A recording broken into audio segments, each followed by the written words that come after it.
Hello and welcome to the Global Innovators in Business series. In this series, we interview leaders and innovators from different fields to share their experiences and advice with undergraduate students to provide inspiration and motivation. Today we have with us Jesse Moore. Jesse is the co-founder and CEO of M-KOPA. To start off, tell us a little bit about M-KOPA and what problem you're trying to solve. Sure. So M-KOPA is a company that exists to finance progress for low-income underbanked customers. And the way we do that is we provide access to products or productive tools that are really hard for people to afford, but can make a big positive impact in their lives. And traditionally, that's been solar-powered systems, which we sold over 1 million over the last decade. And now we finance a lot of smartphones. And smartphones might be a little bit confusing to some people in your audience, just because it's sometimes thought of as a luxurious product. But in our markets, a laptop equivalent is a smartphone. I can connect more business, and on the internet, I can make more money. And then last but not least, we are beginning to try to finance electric motorcycles. Motorcycles are the go-to people mover in markets like Kenya, but they're expensive, and luckily they're soon becoming electric, which makes for a great environmental and financing opportunity over time. So we finance those assets to now over 3 million people across Kenya, Uganda, Nigeria, and Ghana. 3 million people. But so you had $1 billion in credits also already given. This is around $300 per person. Correct.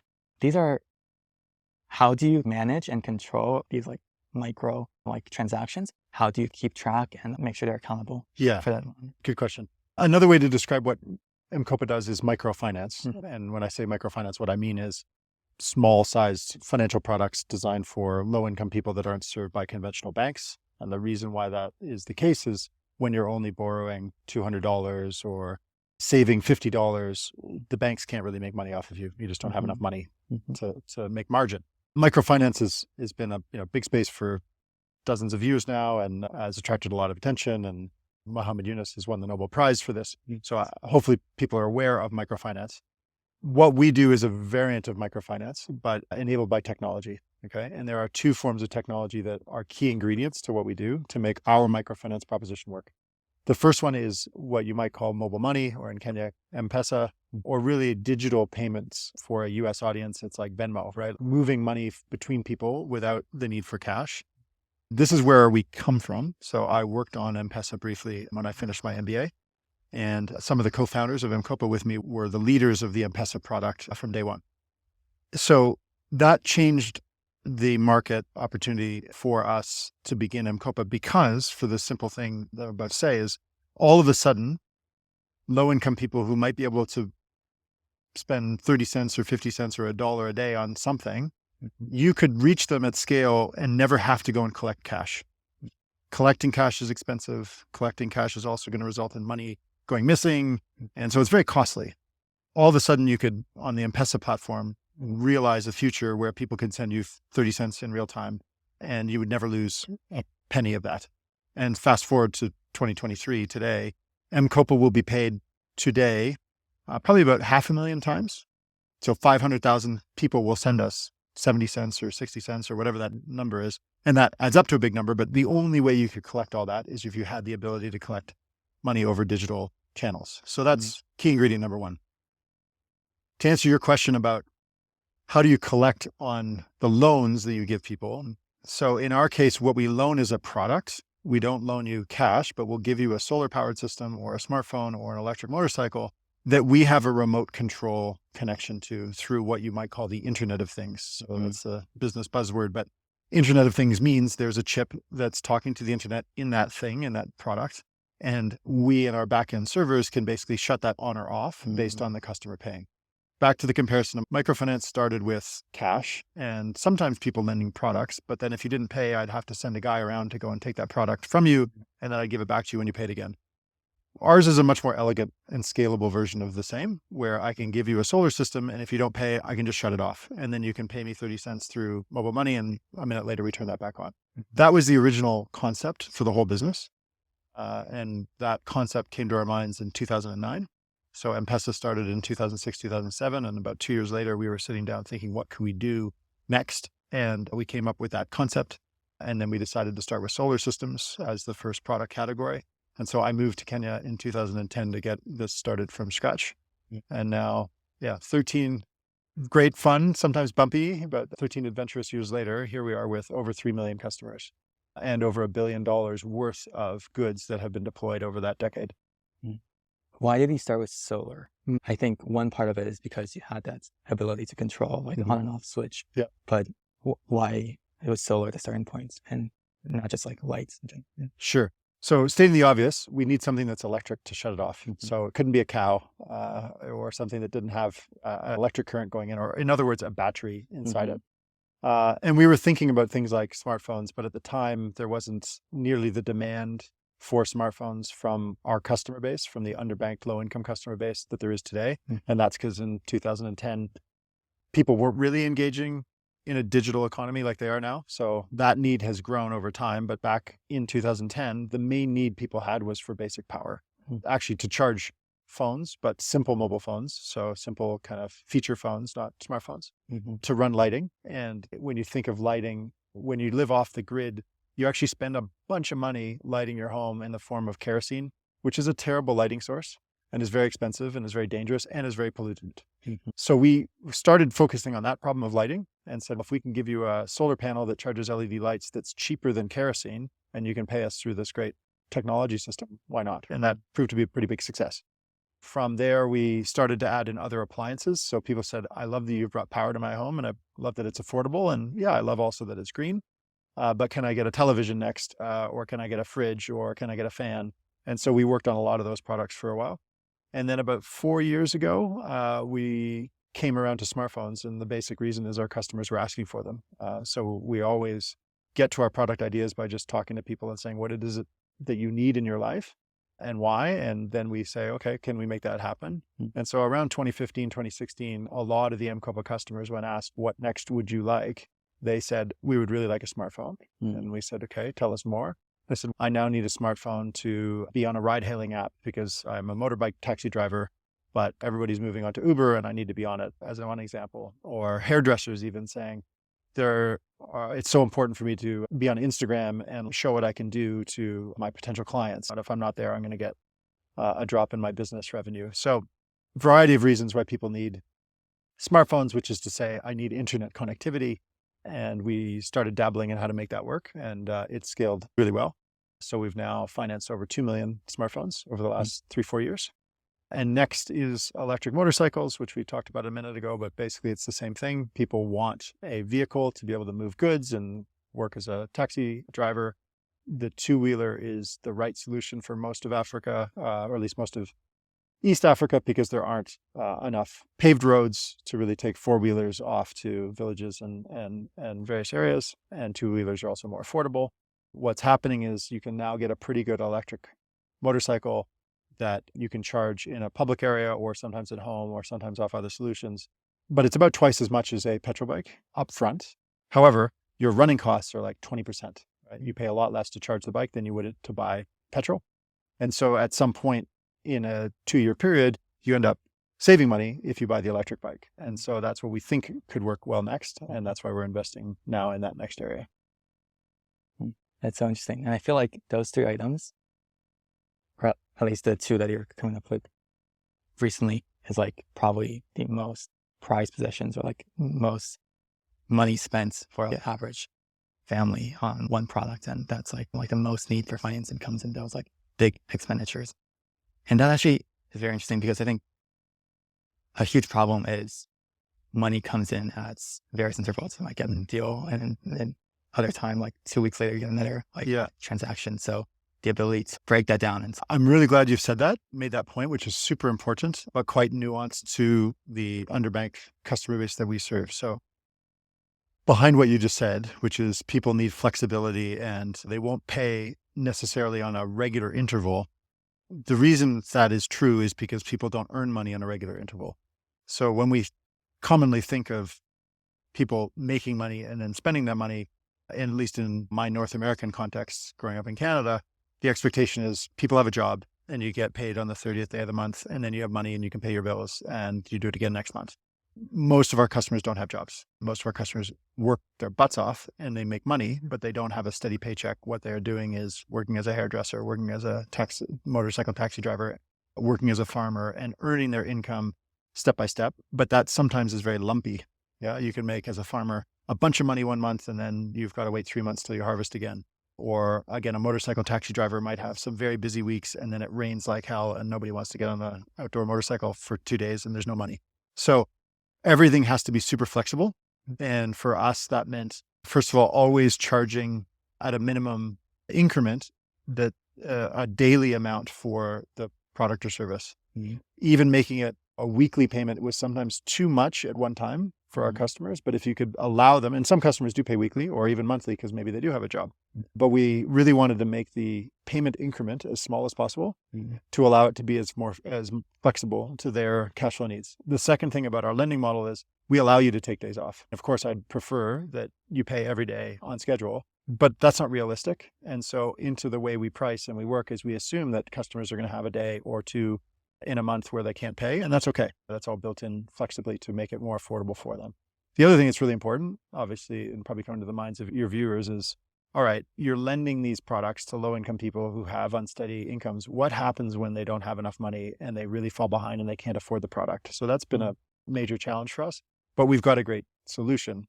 For example, with smartphones, if at any point when you're buying the smartphone from us, you decide that you can't pay for the balance, or maybe you've got a better opportunity, or whatever the case, you can bring that smartphone back and you can get a refund for the initial money, which we call the deposit that you put down.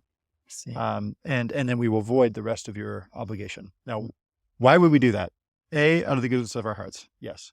But B, there's got to be a clever business solution there as well. And the clever business solution is, if you can't pay for your smartphone for the next 6 months and you want to bring it back and get some of your money back and then not have any future obligation, we can take that smartphone and we can refurbish it and we can sell it as a second life used product, but warranted by M-KOPA to a new customer for a cheaper price.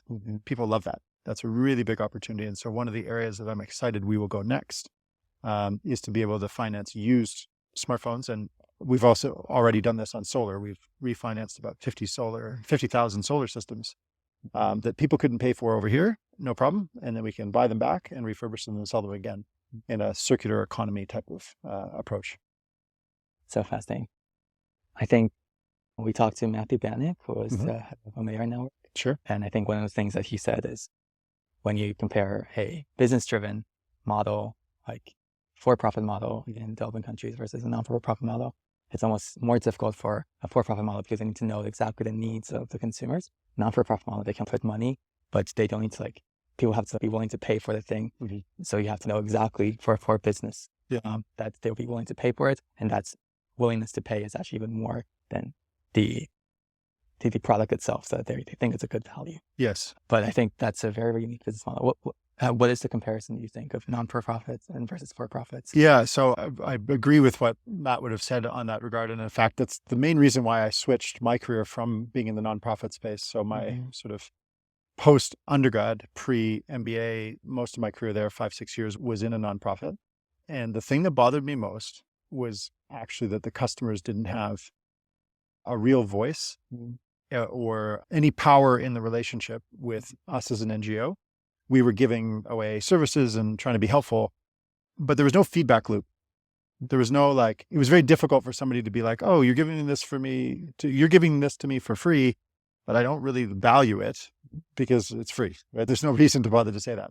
And it dawned on me that we were really potentially being inefficient in what we were providing, and that it is quite powerful when a customer can say, nope, that's not worth it. I want this, and I want it at this price. The other thing about for-profit is obviously that it's inherently scalable. So I remember somebody said, nonprofit models, even if you lose 1 penny per product, you're always going to need to be raising cash to keep that going. But if you can make 1 penny per product, you have something that should last. And one of my big motivations in starting the company and switching my career was I wanted to build something that would last a long time and get to the scale of which we're now at, of millions of customers and $1 billion deployed. In M-KOPA's model, we have absolutely had to sweat the value proposition to the customers. And we always remind ourselves that technically tomorrow morning, we could wake up and all of our customers have decided that the thing they've been buying from us is no longer worthwhile and they won't pay. And so that is risky, but also beautiful because it forces us to be extremely focused on their needs and making sure that the value proposition is still strong on a day-to-day basis. Understood. And so how did you get to this point? What was the first spark that you wanted to do something that was impactful? And how did that come to be? How did M-KOPA? So as an undergrad, and I was at the University of North Carolina in Chapel Hill, and I was very fortunate to be what's now called a Morehead-Cain Scholar. I was a Morehead Scholar at the time.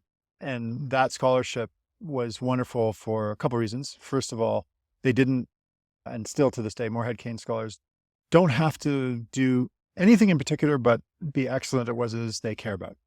And so the mandate is very wide. You don't have to take a particular course. You don't have to go into a particular career path. It's what do you want to do, Jesse? What's your life goal? Which at the time I was very focused on humanitarian work and basically international development. So that was the line of study I pursued. And the second great part of the Morehead-Cain Scholarship is how much funding it provides you to travel. And so I was able to study abroad in South Africa, and I volunteered in Costa Rica and Bolivia for different summers. And so that was what sparked me. And I said, great, I'm going to go into the NGO field.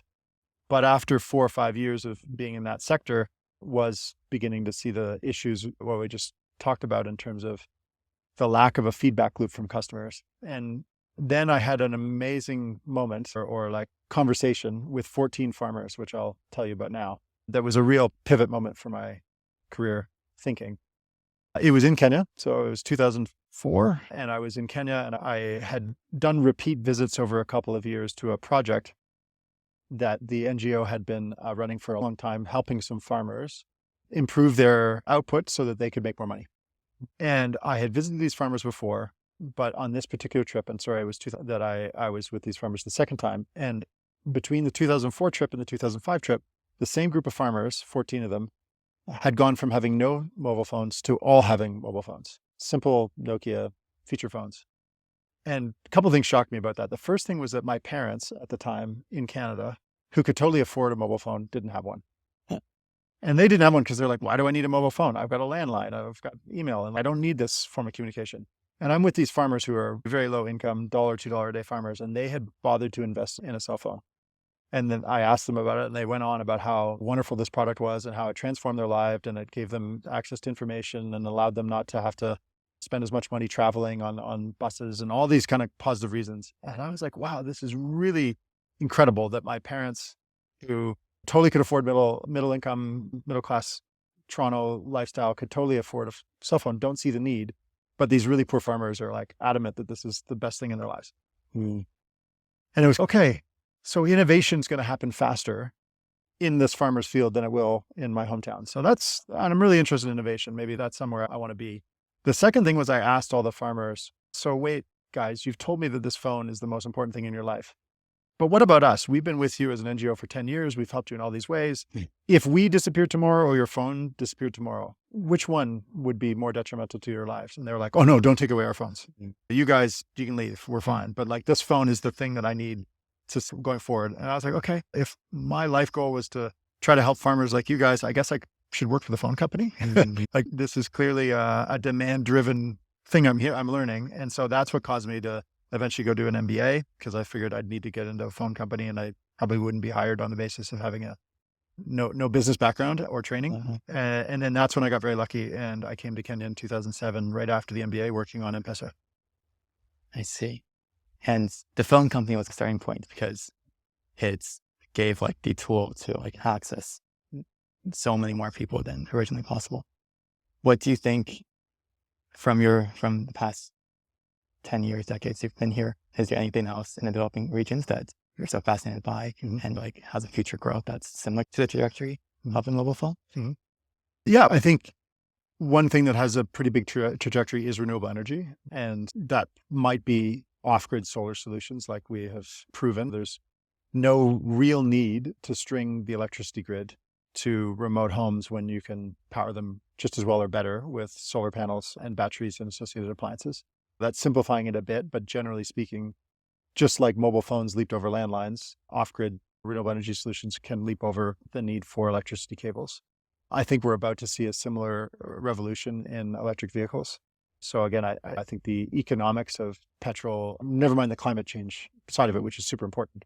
But in the end, low income people can't really afford to pay for stuff that's more expensive just because it's helping the climate, right? They're the people who need the best value to get through day-to-day needs in real time. And I do think there's a huge financing benefit of moving to electric motorbikes anyway in the next couple of years. And generally speaking, what I would say and why I've moved to Kenya 13 years ago and have no plans of ever leaving is because there's so much innovation happening in these markets. And when I really think about what motivates me career-wise, I want to have a positive impact on people's lives.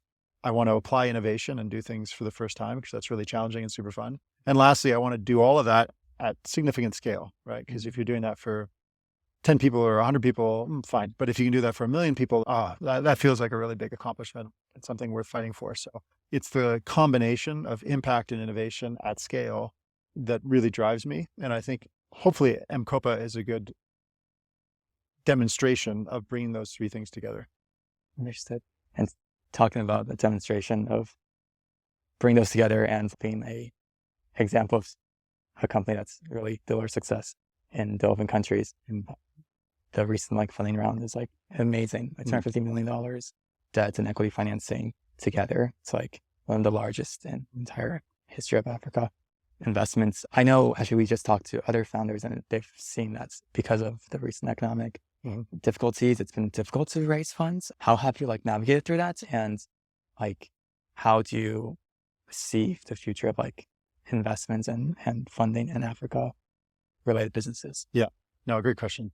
So yeah, we're very pleased and proud that we raised $250 million in the last few months. And that not only does that mean a lot for M-KOPA, but hopefully it's a rally cry for other companies and people feeling like the world hasn't totally fallen apart from an investment perspective. We are in a tough period of time right now. And I'm sure in M-KOPA's future, in my own lifetime, there's going to be more ebbs and flows and downtimes like we've had. In fact, when we were starting the company 2009, in a way, that was still coming out of the 2007, 2008 downturn. So these are going to happen, these bumps. But I do think there will be easier times to raise capital in the future. The other thing I think that's important, and it's a pretty obvious point, but businesses that are profitable or are clearly capable of being profitable and have positive unit economics is the sort of investor term. But if you can sell a widget or a service and make that penny and not lose that penny, that's the building blocks of any good business. And M-KOPA has very strong unit economics. And hence, whether you're in good or bad periods, there always should be investors willing to back those sorts of businesses. The other thing I would say is, and we've done really well at this, is it's important to pick investors who have a long-term view. So we're really excited that our newest investor on the equity side and who formed a big part of this latest raise is Sumitomo, which is a big Japanese investment company. And they deploy billions of dollars around the world every year, but they always think super long-term. So I actually had a dinner with one of their senior executives in the process of raising the money. And we sat down to dinner and he said, "So Jesse, Sumitomo Corporation can trace its roots back 400 years. And this is how we started and this is how the thing grew." And he told me the whole story. And they said, "So where will M-KOPA be in 400 years? And I can tell you, I've never had another investor ask me, where will you be in multiple centuries? But when you have people who think that way, it really makes a lot more sense and makes things obvious in the short term. Mm-hmm. And I think if you're going to build an impact business, whether it's in markets like Kenya or anywhere in the world, thinking long-term is critical. This isn't about building something and making a quick buck and exiting and moving on. These businesses take time. And I think to do them right and to do them with purpose means to be committed for a reasonably long time.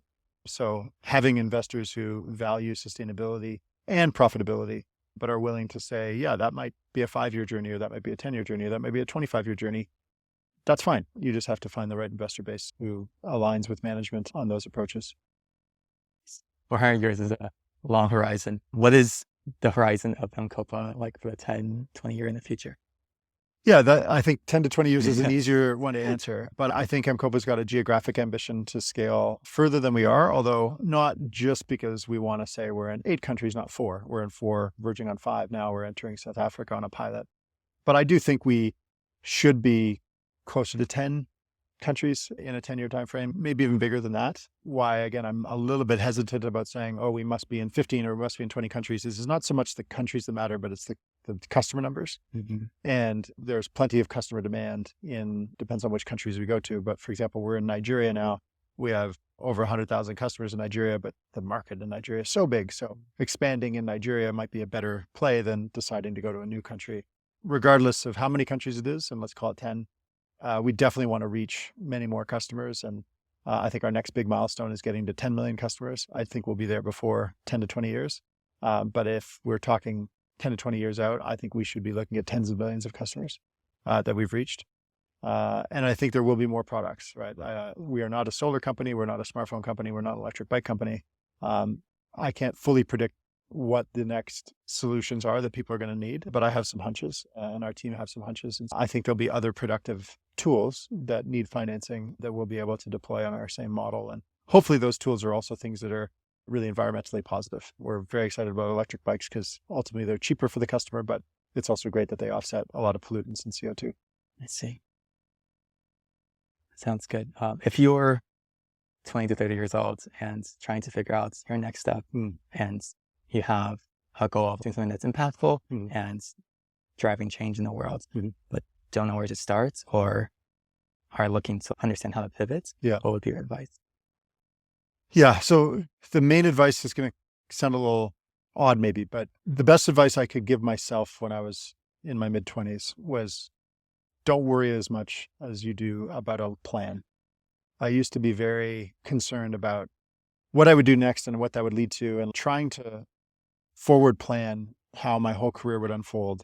And I put a lot of pressure on myself and I think made some silly decisions because I always thought, okay, is this the right plan? But in retrospect, talking back to myself, don't worry about it. It'll all be fine. Especially if you do what you love and you have purpose in your life and you work your tail off, work really hard and think about the long term, like things will just work out. So you don't have to be too focused on some specific career path. And for a lot of, especially talented young people, there are very attractive career paths and very big existing sort of career lines, if you will, whether that's in public service or that's in business. It's easy to get on a track and stay on that track. And that's fine. If that's what you want to do, like by all means. But I think it's okay to be not sure what you're going to do 5 years from now and take the right next step and stuff will unfold from there. I could have never told myself at 25 that this is what I'd be doing now, right? It just happened. And so it's important to not to put too much pressure on yourself and follow your nose a little bit and trust that things will work out. The second thing I would say is if you want to be in an impact business, the business skill training is like super important, as is other forms of training and having a great understanding for your customers and what they would need. But doing an MBA or working for an investment bank or a strategy consulting firm, which I did for a couple of years, these are really good tools to apply then into an impact business context. And a lot of the younger people that we recruit to work at M-KOPA are coming from the firms like McKinsey and Goldman Sachs and BCG and what have you. So there is a lot of good in getting a solid base of business skills and then deciding to take a bit of a leap and applying that into an impact context. Understood. Thank you so much, Jesse. I really appreciate your time. Hey, thanks.